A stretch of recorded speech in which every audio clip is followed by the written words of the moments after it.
এখন Nayapara rail station জাংশনে দাঁড়িয়ে আছি। এখানে এখন বাস আসবে, সরি ট্রেন আসবে। ট্রেনের জন্য অনেক মানুষ, অনেক যাত্রী, প্যাসেঞ্জার অপেক্ষা করছে আর কি। এই ট্রেন স্টেশনের পাশেই একটা খুব দৃষ্টিনন্দন কলেজ। আমি কলেজের পিছনে দাঁড়িয়ে আছি, এটা স্কুল অ্যান্ড কলেজ। ট্রেনের জন্য সবাই অপেক্ষা করছে, যাত্রীরা যাতায়াত করছে। ট্রেন এখনই আসবে, ক্রসিং হবে নয়াপাড়া। ট্রেন স্টেশনের নাম হলো নয়াপাড়া। এটা হলো অবস্থিত হবিগঞ্জের, হবিগঞ্জ অবস্থিত। অনেক মানুষ, ক্রাউডিং মুভমেন্ট। আমি এক সাইডে দাঁড়িয়ে এদের আসলেই ভিডিও করার চেষ্টা করছি আর কি।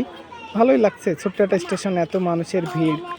মানে আমাদের জেলাতে যে স্টেশনগুলো আছে আর কি, ঝিনাইদহ, কালীগঞ্জে, ওখানেও ন্যাচারালি এত ক্রাউডি, এত ভিড় হয় না।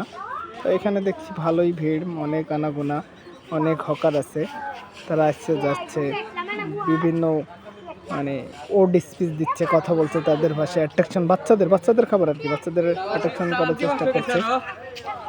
আর ভালোই, এক সাইডে স্টেশন করা আর এক সাইডে পরিত্যক্ত জমির পাশে একটা কলেজ। ভালোই, মোটামুটি দৃষ্টিনন্দনের পাশে একটা চা বাগান আছে। তো আমি চা বাগানে যাওয়ার উদ্দেশ্যে বের হয়েছিলাম আর কি। তো পথের মধ্যে একটু যাত্রা বিরতি দিলাম, একটু পানীয় খাওয়ার জন্য। সাকিব তাকাও, কিছু বলো। তাকাও, এমনি তাকাও সাকিব। হ্যাঁ, সাকিব আছে।